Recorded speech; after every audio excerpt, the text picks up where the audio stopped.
Chapter 1 વિદ્યુત ભારો અને ક્ષેત્રો. આપણે જે અનંત લંબાઈના તાર માટે રેખીય ઘનતાવાળા અનંત લંબાઈના તાર માટે વિદ્યુત ક્ષેત્રનું સૂત્ર અને અનંત સમતલ વડે ઉદ્ભવતા વિદ્યુત ક્ષેત્રનું સૂત્ર મેળવી ચૂક્યા હતા. બરાબર. હવે આપણે આ વિડીયોમાં જોવાનું છે કે સમાન રીતે વિદ્યુત ભારિત પાતળી ગોળાકાર કવચને લીધે તેની બહારના બિંદુએ વિદ્યુત ક્ષેત્રનું સૂત્ર મેળવવાનું છે. હવે પાતળી ગોળાકાર કવચ એનો મતલબ કે એક રિંગ થઈ. બરાબર. હવે એ પાતળી ગોળાકાર કવચ છે, એ રિંગ છે, એનામાં આપણે એનો વિદ્યુત ભારિત કરેલ હોય ત્યારે એનું વિદ્યુત ક્ષેત્ર શોધવાનું છે. પરંતુ ક્યાં બાજુ શોધવાનું છે? બહાર બાજુ. બરાબર. તો ધારો કે હું અહીંયા ધારી લઉં છું કે કવચની બહાર બાજુ r ત્રિજ્યા અંતરે કોઈ એક બિંદુ P રહેલું છે. બરાબર. હજી આકૃતિની જ વાત કરી રહ્યા છે. શું બોલી? કે ધારો કે r ત્રિજ્યાના બહારના બિંદુએ, એટલે કે r ત્રિજ્યા જેટલું જે ગોળાકાર વર્તુળ છે તેના બહારના બિંદુએ કોઈ એક બિંદુ P છે. r ત્રિજ્યાના ગોળાની સપાટીને આપણે કઈ સપાટી કહી દઈશું? ગાઉસિયન સપાટી. આપણા વિદ્યુત ભાર ક્યાં છે? અંદર છે, એટલે બહારની સપાટી કઈ છે? જે સપાટી પર બિંદુ ધારીએ એ સપાટી આપણી ગાઉસિયન સપાટી બની જશે. હવે ગોળાની સપાટી પરના બધા બિંદુએ સમતુલ્ય છે, એટલે કે બધા બિંદુઓ જો સમતુલ્ય હોય ગોળાની સપાટીને ગાઉસિયન સપાટી સાથે, તેથી તેમનું વિદ્યુત ક્ષેત્ર પણ બધી જગ્યાએ કેવું થાય છે? એક સમાન થાય છે. તો હવે સમાન થાય ત્યારે આપણે નાના બે ખંડ વિચારી લઈએ અને જે અંદરની જે કઠણ ભાગ છે, રિંગ છે, એને આપણે વિદ્યુત ભારની પૃષ્ઠ ઘનતા કહેવામાં આવે છે. તો આપણે પહેલાં જેટલું આકૃતિમાં જોયું એ આપણે અહીંયા લખી કાઢીએ, એટલે આપણને પોઈન્ટ વાઇઝ ધ્યાન રહે. તો કવચની બહાર r અંતરે રહેલ બિંદુ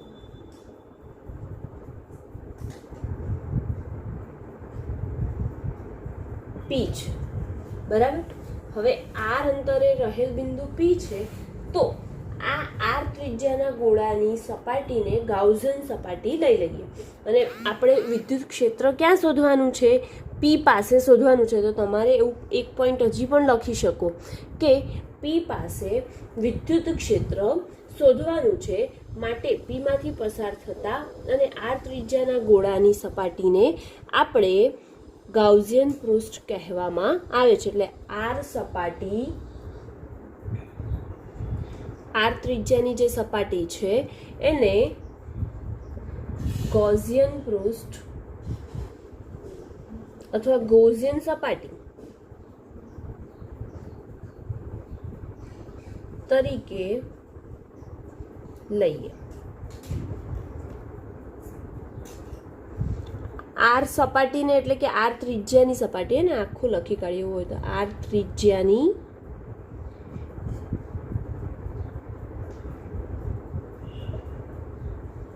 r આ જગ્યાએ આવશે ત્રિજ્યાની. ઓકે. તો r ત્રિજ્યાની ગોળાની સપાટીને, એટલે અહીંયા હજી ગોળો ઉમેરવું પડશે, ગોળાની સપાટીને ગાઉસિયન સપાટી તરીકે લઈએ છે અને ગોળાની સપાટી પરના બધા બિંદુઓ સમતુલ્ય છે, તેથી વિદ્યુત ક્ષેત્ર પણ કેવું થશે? સમાન થશે. ગોળાની સપાટીના બધા બિંદુ સમતુલ્ય છે, માટે વિદ્યુત ક્ષેત્ર કેવું આવશે? સમાન છે. ઓકે. હવે આપણે જે વિદ્યુત ક્ષેત્ર છે એ ક્યાં છે? આ બાજુ ઉપર જતી દિશામાં, S પણ ઉપર જતી જ દિશામાં છે, એટલે આપણે લખી શકીએ કે વિદ્યુત ક્ષેત્ર E અને આખું આ જે ક્ષેત્રફળ છે એનો એક નાનો ભાગ લઈ લઈએ તો ક્ષેત્રફળનો નાનો જે ખંડ છે ડેલ્ટા S એ દરેક બિંદુએ સમાંતર છે. તેથી સદિશ ઈ અને ક્ષેત્રફળ ડેલ્ટા સદિશ એસ દરેક બિંદુએ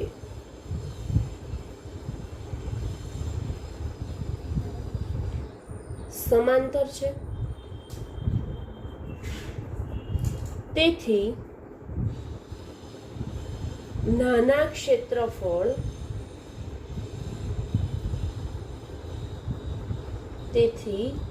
ક્ષેત્રફળ ખંડમાં થી પસાર થતું આપણે શું શોધવું પડશે? વિદ્યુત ફ્લક્સ શોધવું પડશે.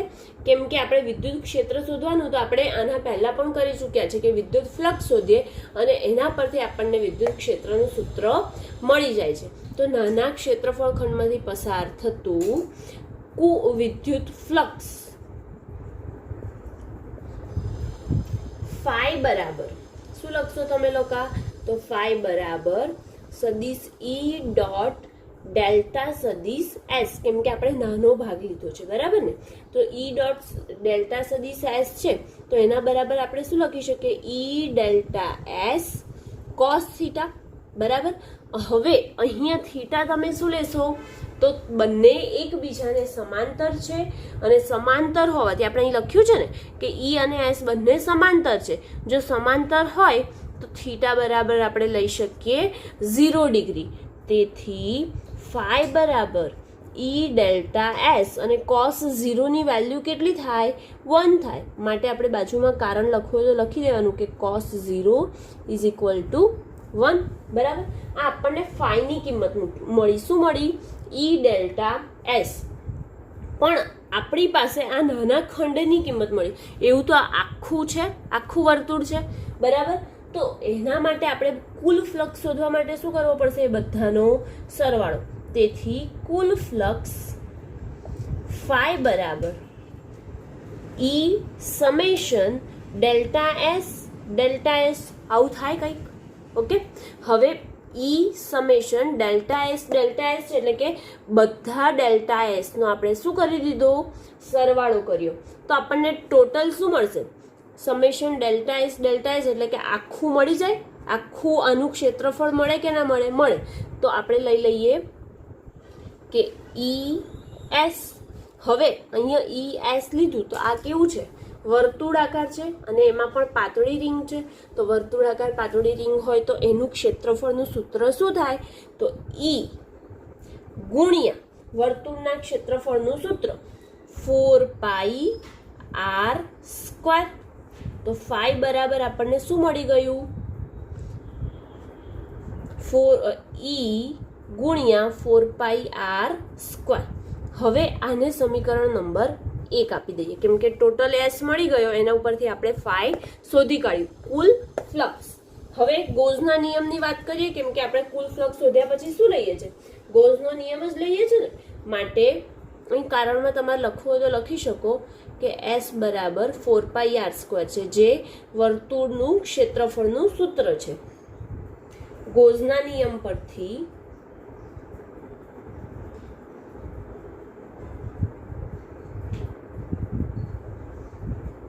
શું થશે?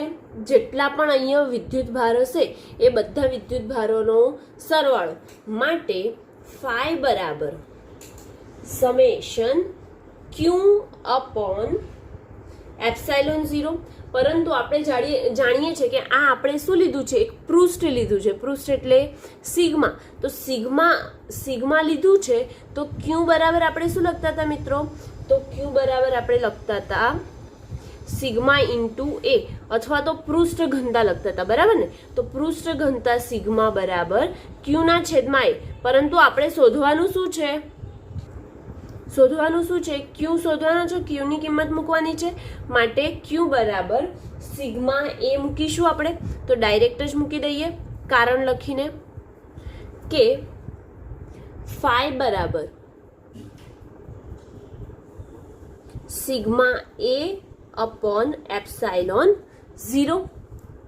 અહીંયા આવતું નથી તો આપણે સામે બાજુ લખીએ કે ફાઈ બરાબર સિગ્મા એ અપોન એપ્સાઇલોન 0. બાજુમાં કારણ લખીશું કે પૃષ્ઠ છે માટે ક્યુ બરાબર સિગ્મા ગુણ્યા એ થશે. ઓકે, હવે આ સમીકરણ 2 નંબર આપી દઈએ તો સમીકરણ 2 મળી ગયું આપણને આ વાળું. સમીકરણ 1 અને હવે શું કરતા હતા, 1 અને 2 ને સરખાવતા હતા, તો સરખાવતા સમીકરણ 1 શું છે આપણી પાસે મિત્રો, E ઇન્ટુ 4πr² અને ફાઈ શું છે સમીકરણ 2 માં, તો સિગ્મા એ અપોન એપ્સાઇલોન 0. આપણે કેમ સરખાવ્યું, કેમ કે બંનેની ડાબી બાજુ સરખી છે તો જમણી બાજુને સરખાવી દીધી. હવે E 4πr² બરાબર સિગ્મા એ અપોન એપ્સાઇલોન 0 છે બરાબર. તો હવે આ જે એ આવ્યો એ વિદ્યુતભારની પૃષ્ઠ ઘનતાનો એ આવ્યો, એટલે કે અંદર બાજુ એનું વર્તુળનું ક્ષેત્રફળ પણ શું આવશે, 4πr² જ આવશે, પરંતુ અહીંયા આર કેવો આવશે, કેપિટલ આવશે. તો આપણે મૂકીએ કિંમત કે E 4πr² બરાબર સિગ્મા ગુણ્યા 4π કેવો આર, કેપિટલ આર, કેમ કે અંદરનું પૃષ્ઠ લઈએ છીએ ને, વિદ્યુતભાર ક્યાં વિતરિત થયેલો છે, અંદર બાજુ, માટે અંદરના પૃષ્ઠનું ક્ષેત્રફળ 4π કેપિટલ આર નો વર્ગ આવ્યો. ઓકે, અને છેદમાં એપ્સાઇલોન 0 તો છે જ ઓલરેડી, તો 4π સામસામેથી કેન્સલ. ઓકે, 4π કેન્સલ થઈ ગયું તો બચ્યું શું આપણી પાસે, તો E બરાબર આપણી પાસે બચે છે સિગ્માની કિંમત. સિગ્માની કિંમત અહીંથી મૂકી શકાય, ક્યુ ના છેદમાં એ છે તો સિગ્માની કિંમત આપણે મૂકીએ, લઈ લઈએ અહીંયા કે સિગ્મા બરાબર ક્યુ ના છેદમાં એ, જ્યાં એ બરાબર શું લખશો ફરીથી 4πr², એવું જ લખશો ને.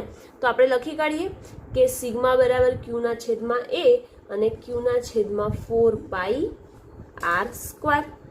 ઓકે, તો સિગ્મા બરાબર આપણે કિંમત મૂકીશું તો E બરાબર આપણને શું મળ્યું, સિગ્માની કિંમત ક્યુ ના છેદમાં 4πr² અને ઓલરેડી એક આર હતો એટલે કે આર ગુણાકારમાં ગુણ્યા એપ્સાઇલોન 0 પણ હતો અને અહીંયાથી r² છેદમાં આવ્યો માટે r² પણ અહીંયા હતો જ. ઓકે, હવે કટ શું થાય છે, r² કેન્સલ થાય છે, બચ્યું શું આપણી પાસે, તો E બરાબર ક્યુ અપોન 4π એપ્સાઇલોન 0 ઇન્ટુ r² બચે છે. મારી પાસે જગ્યા નથી તો હું અહીંયા ઉપરનું રફ કરીને લખું છું.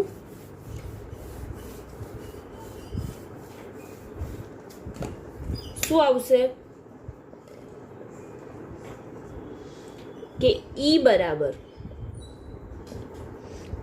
ક્યુ અપોન 4π એપ્સાઇલોન 0 ઇન્ટુ r² આવ્યું.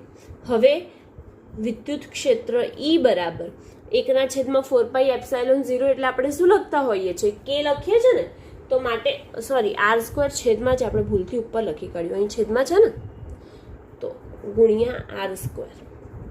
હવે એની જગ્યાએ 1/4π એપ્સાઇલોન 0 એટલે શું થાય, કે થાય, માટે સમાન રીતે વિદ્યુત ભારિત ગોળાકાર કવચને લીધે બહારના બિંદુએ ઉદ્ભવતું વિદ્યુત ક્ષેત્રનું સૂત્ર શું મળે છે, તો કે ક્યુ છેદમાં r². આપણને કયા સ્વરૂપે મળ્યું, તો અદિશ સ્વરૂપે મળ્યું. જો તમારે સદિશ સ્વરૂપે એને ફેરવવું હોય તો સિમ્પલ કે સદિશ E બરાબર કે ક્યુ અપોન r² અને એકમ સદિશ કોનો લખશો, r નો, જ્યાં r એ શું છે, જ્યાં r કેપ એ એકમ સદિશ છે, જે તેના વિદ્યુત ક્ષેત્રને લંબ હોય એના માટેનું એનું એકમ સદિશ છે. તો આ સદિશ સ્વરૂપે પણ આપણે આ રીતે લખી શકીએ છીએ. ઓકે, પ્રશ્ન ખતમ થાય છે અહીંયા કે પાતળી ગોળાકાર કવચ માટે કવચના લીધે બહારના બિંદુએ ઉદ્ભવતું વિદ્યુત ક્ષેત્ર જે છે એ આપણને KQ અપોન r² જેટલું મળે છે.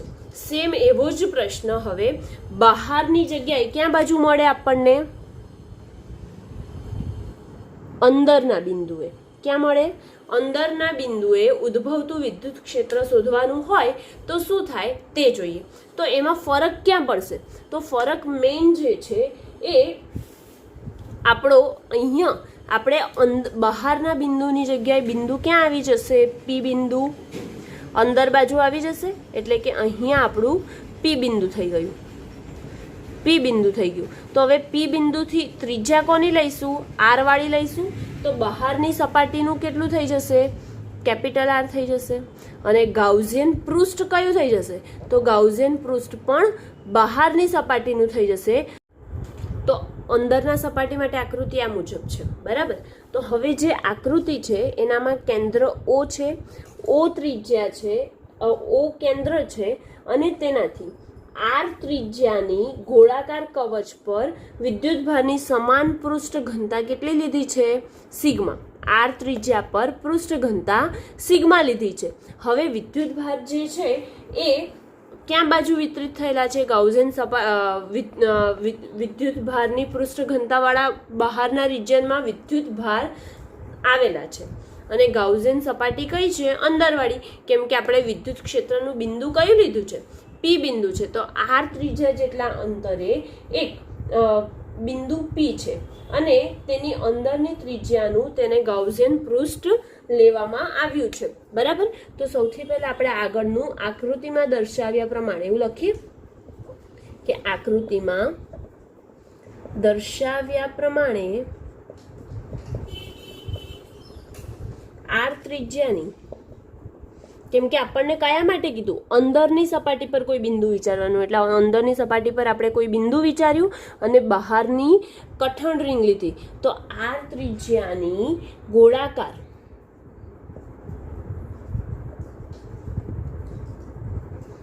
કવચ પર વિદ્યુતભારની પૃષ્ઠ ઘનતા સિગ્મા છે અને કવચની અંદર કેન્દ્રથી કેટલા અંતરે? આર જેટલા અંતરે. કયો આર? Small R. કેન્દ્રથી આર જેટલા અંતરે રહેલું બિંદુ પી છે, જ્યાં વિદ્યુત ક્ષેત્ર શોધીએ, બરાબર. અને અંદરની ત્રિજ્યા જે આર છે, કઈ છે? કઈ આર? Small R. તો અંદરની ત્રિજ્યા આરનું આપણે શું વિચાર્યું છે? ગૌસિયન સપાટી વિચારી છે, બરાબર. હવે આ અંદરની સપાટી આપણે ગૌસિયન સપાટી વિચારી છે, તો તેના માટે ફરીથી આપણે જે વિદ્યુતભાર છે, ગૌસિયન પૃષ્ઠ ક્યાં બાજુ છે? અંદર બાજુ છે. તો ગૌસિયન સપાટીથી શું વિદ્યુતભાર ઘેરાઈ રહ્યો છે? ના, નથી ઘેરાતો. ગૌસિયન સપાટી અંદર છે અને વિદ્યુતભાર આ જગ્યાએ બહાર છે બધે, બરાબર. જે વિદ્યુતભાર છે બધા બહાર બાજુ છે. તો એવું લખી શકાય કે ગૌસિયન પૃષ્ઠ વડે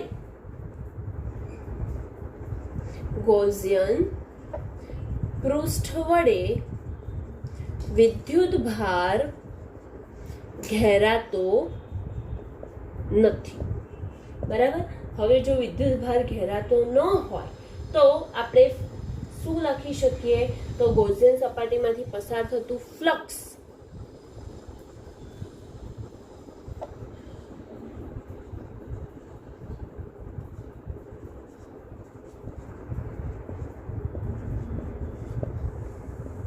કેટલું લેશું?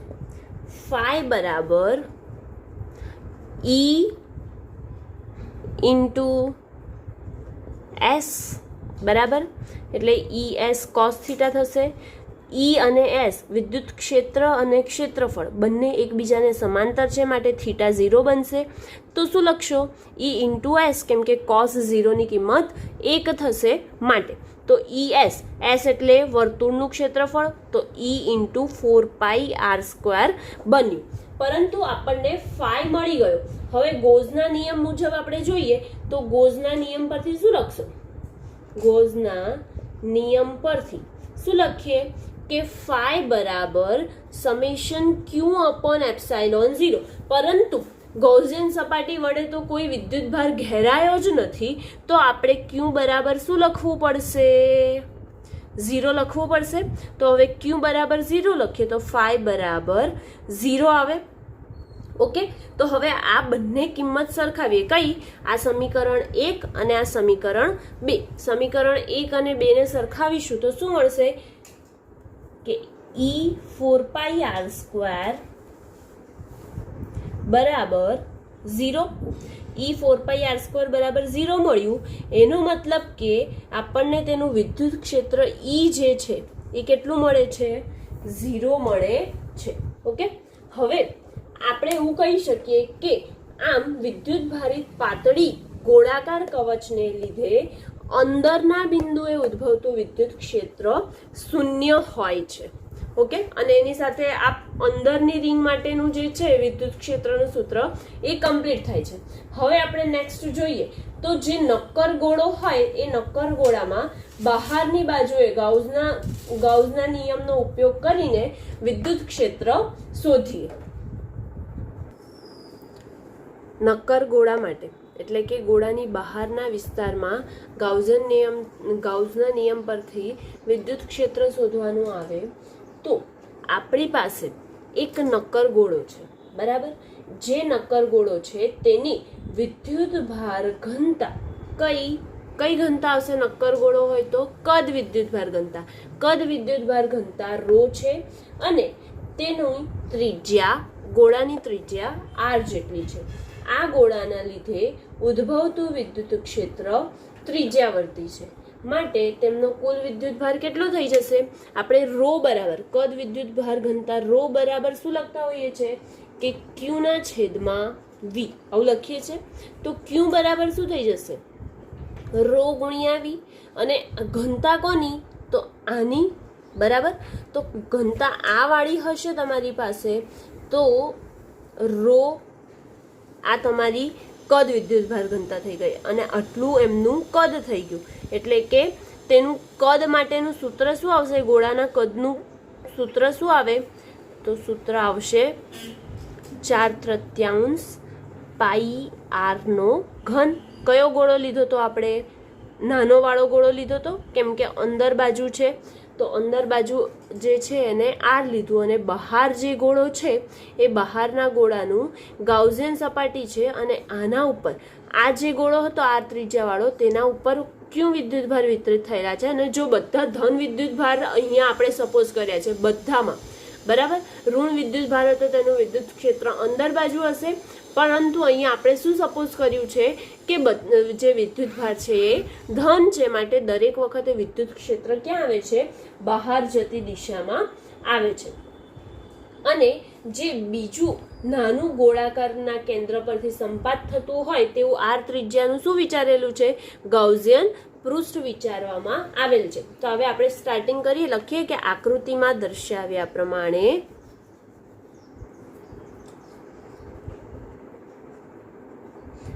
આકૃતિમાં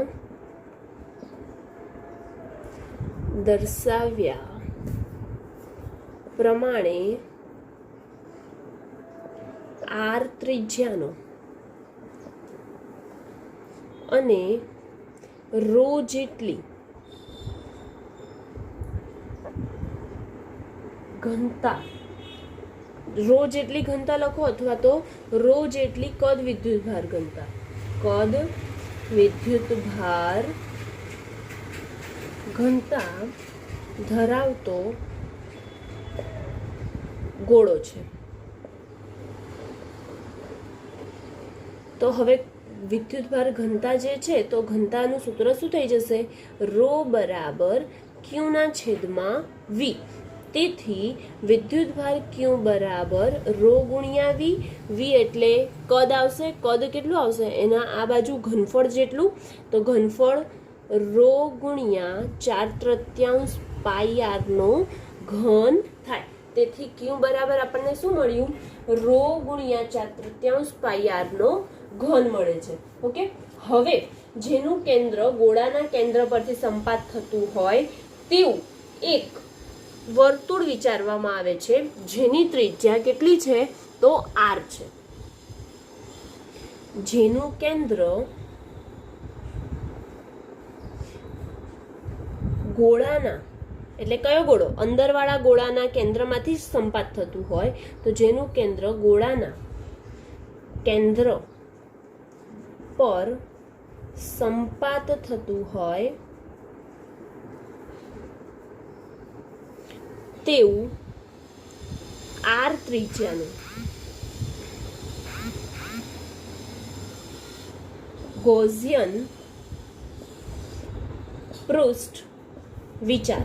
હવે જે આ ગૌસિયન પૃષ્ઠ વિચાર્યું છે તેનામાં આપણો આ આર છે એ આર કેવો છે, આપણે કેવો સપોઝ કર્યો છે, ધાર્યો છે, તો આર એ મોટો છે. કયા આર કરતા? જે વિદ્યુતભારિત વિતરિત થયેલો છે તેના કરતા કેવો છે, મોટો છે, તેવું વિચાર્યું છે. એટલે કે હવે બહારનું પૃષ્ઠ આવ્યું, તો બહારના પૃષ્ઠ સાથે સંકળાયેલ ફ્લક્સ શોધવાનું આવશે. તો બહારના પૃષ્ઠ સાથે સંકળાયેલ ફ્લક્સ ફાઈ બરાબર બહારના પૃષ્ઠ સાથે સંકળાયેલ ફ્લક્સ, વિદ્યુત ફ્લક્સ ફાઈ બરાબર શું મળશે તમને? તો ફાઈ બરાબર ઈ ડોટ એસ કરીએ છીએ ને, તો ઈ ડોટ એસ બરાબર ઈ એસ કોસ થીટા, જ્યાં થીટા કેવું આવશે આપણું 0 ડિગ્રી, કેમ કે બંને એકબીજાને સમાંતર છે. એવું લખતી નથી, પરંતુ તમારે ઉપરની લાઈનમાં એવું કન્સિડર કરવું પડશે કે જે ઈ અને વિદ્યુત ક્ષેત્ર અને પૃષ્ઠ છે તેનું ક્ષેત્રફળ બંને એકબીજાને સમાંતર છે. તેથી બહારના પૃષ્ઠ સાથે સંકળાયેલ ફ્લક્સ ફાઈ બરાબર ઈએસ કોસ થીટા, જ્યાં થીટા બરાબર 0 છે, તેથી આપણને ઈએસ ગુણ્યા 1 મળે છે. બરાબર. હવે એસ એટલે પૃષ્ઠનું ક્ષેત્રફળ, પૃષ્ઠ જ છે ને બહાર વાળું, માટે પૃષ્ઠનું ક્ષેત્રફળ કેટલું લખશો? ઈ ગુણ્યા 4 પાઈ r સ્ક્વેર. તો આપણે આટલું આવી ગયું, જેને આપણે સમીકરણ નંબર 1 આપી દઈએ. હવે સેમ કોના પરથી? ગૌસના નિયમ પરથી. ગૌસના નિયમ પરથી શું થઈ જશે? ફાઈ બરાબર ક્યુ અપોન એપ્સાઇલોન 0. હવે ક્યુ અપોન એપ્સાઇલોન 0 કર્યું, આ તો એક જ વિદ્યુતભાર માટે થયું. બહુ બધા વિદ્યુતભાર વિતરિત થયેલા હશે, માટે સમેશન ક્યુ અપોન એપ્સાઇલોન 0 થાય. હવે સમેશન ક્યુ અપોન એપ્સાઇલોન 0 થાય છે, તો આનામાં ક્યુ ની કિંમત મૂકીએ. કેટલી મૂકશો? રો ઇન્ટુ 4/3 પાઈ આર ક્યુબ મૂકીશું. કિંમત મૂકીએ, શું આવે જોઈએ? બરાબર રો ગુણ્યા 4/3 પાઈ આર નો ઘન છેદમાં એપ્સાઇલોન 0 થશે. ઓકે. હવે જે રો છે એની કિંમત પણ આપણે મૂકવી પડશે, પણ એ પછી મૂકીએ. આને આપણે પહેલા સમીકરણ 2 આપી દઈએ. હવે શું કરતા હતા? પૃષ્ઠ મળી ગયું, બહારની સપાટી ગૌસના નિયમ પરથી પણ મળી ગયું. તો હવે આ બંને સમીકરણને સરખાવી દઈએ, કેમ કે બંનેની ડાબી બાજુ સરખી છે, તો જમણી બાજુ સરખાવી શકાય. તો બંનેની ડાબી બાજુ સરખી હોવાથી જમણી બાજુ સરખાવીએ તો શું મળે જોઈએ?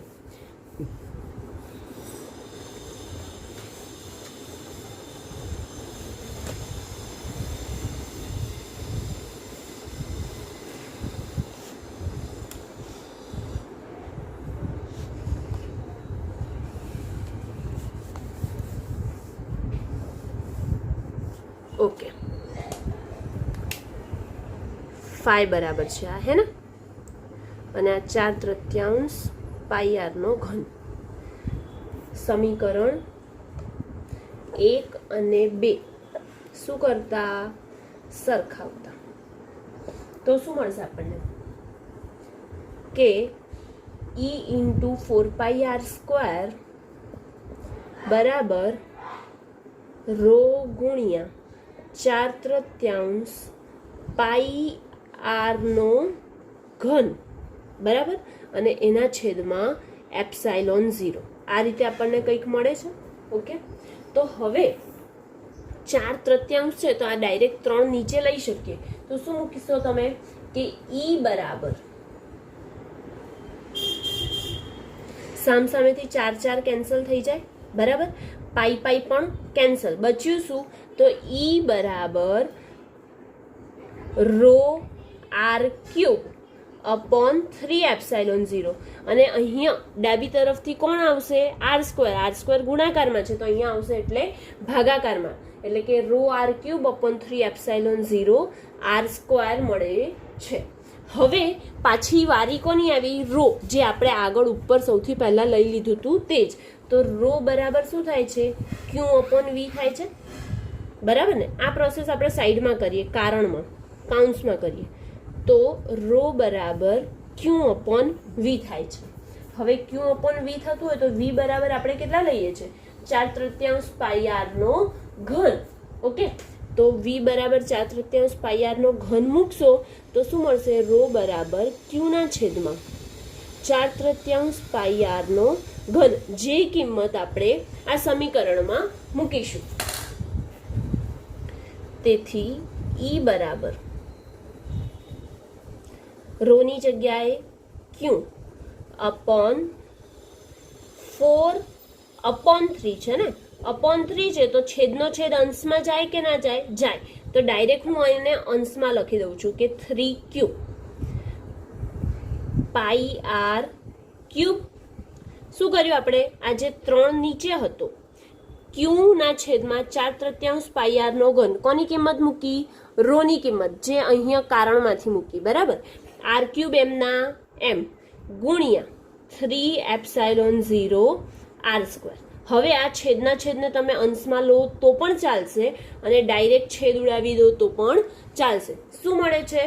કે ઈ બરાબર ક્યુ આર ક્યુબ. શું મળ્યું? ક્યુ આર ક્યુબ છેદમાં 4πε0 R cube into R square. આવું જ છે ને. તો આર ક્યુબ કેન્સલ, બચ્યું શું આપણી પાસે? તો ઈ બરાબર ક્યુ અપોન 4πε0 ઇન્ટુ આર સ્ક્વેર. 1/4πε0 એટલે શું થઈ જાય? તો એના બરાબર થઈ જાય ઈ બરાબર કે 1/4πε0 એટલે કે ક્યુ અપોન આર સ્ક્વેર મળે છે, જે આપણને કયા સ્વરૂપે મળ્યું છે? અદિશ સ્વરૂપે મળ્યું છે. જો તમારે સદિશ સ્વરૂપે લખવું હોય તો શું લખી શકો? સદિશ સ્વરૂપે સદિશ ઈ બરાબર કે ક્યુ અપોન આર સ્ક્વેર અને એકમ સદિશ આર મળ્યું, બરાબર. હવે જે અહીંયા આર છે એ કેવો લીધો તો આપણે? મોટો લીધો તો. કયા આર કરતા? કેપિટલ આર કરતા. તો આ કન્સિડર કરવું જરૂરી છે કે જ્યાં R is greater than R છે. આમ વિદ્યુતભારિત ગોળાના બહારના બિંદુ માટે ગોળાનો સમગ્ર વિદ્યુતભાર ગોળાના કેન્દ્ર પર જ કેન્દ્રિત થયેલો હોય તેવું ગણી શકાય છે. અને બહારના વિસ્તારમાં વિદ્યુત ક્ષેત્ર અંતરના વર્ગના વ્યસ્ત પ્રમાણમાં હોય છે, જ્યારે અંદરના વિસ્તારમાં વિદ્યુત ક્ષેત્રના સમપ્રમાણમાં હોય છે. કોણ? આર, તેમની વચ્ચેનું અંતર. તો એ વસ્તુ આપણે આલેખથી દોરીને જોઈ લઈએ. આ આપણો આન્સર આવી ગયો હે ને. હવે જે છે એ જોવાનું છે આકૃતિ પરથી. કેવી રીતે? કે આપણે જોયું હતું કે બહારના વિસ્તારમાં હોય તો વિદ્યુત ક્ષેત્ર અંતરના વર્ગના વ્યસ્ત પ્રમાણમાં મળે છે, અને જો અંદરના વિસ્તારમાં હોય તો વિદ્યુત ક્ષેત્ર જે છે એ શું મળે છે? અંતરના સમપ્રમાણમાં મળે છે. તો આપણે અહીંયા આકૃતિ દોરીને ખાલી એને આલેખથી જોઈ લઈએ કે આ આપણો આલેખ છે, બરાબર. એનામાં ઓ બિંદુ, આ એક્સ એક્સિસ, આ વાય એક્સિસ. ઓકે, અહીંયા ત્રિજ્યા આવશે એટલે કે અંતર આવશે આર, અને આ બાજુ તેનું વિદ્યુત ક્ષેત્ર ઈ આવશે. જ્યારે ગોળાની અંદરની સપાટીમાં હશે ત્યારે આપણને E is proportional to R મળે છે. એનો મતલબ કે વિદ્યુત ક્ષેત્ર અને અંતર એકબીજાના સમપ્રમાણમાં હોય છે. આ મહત્તમ બિંદુ પહોંચી જાય છે એટલે કે આ જગ્યાએ આપણને વિદ્યુત ક્ષેત્ર મેક્સિમમ મળે છે. ક્યારે? આર કેટલો હોવો જોઈએ એ વખતે? તો એ વખતે આર અને આ આર બંનેની કિંમત કેવી હોવી જોઈએ? સરખી હોવી જોઈએ. ત્યારે આપણને આ રીતે મળે છે. પછી જો બહારના વિસ્તારમાં, આ કોના માટે આવ્યું? અંદરના વિસ્તારમાં, ગોળાના અંદરના વિસ્તાર માટે.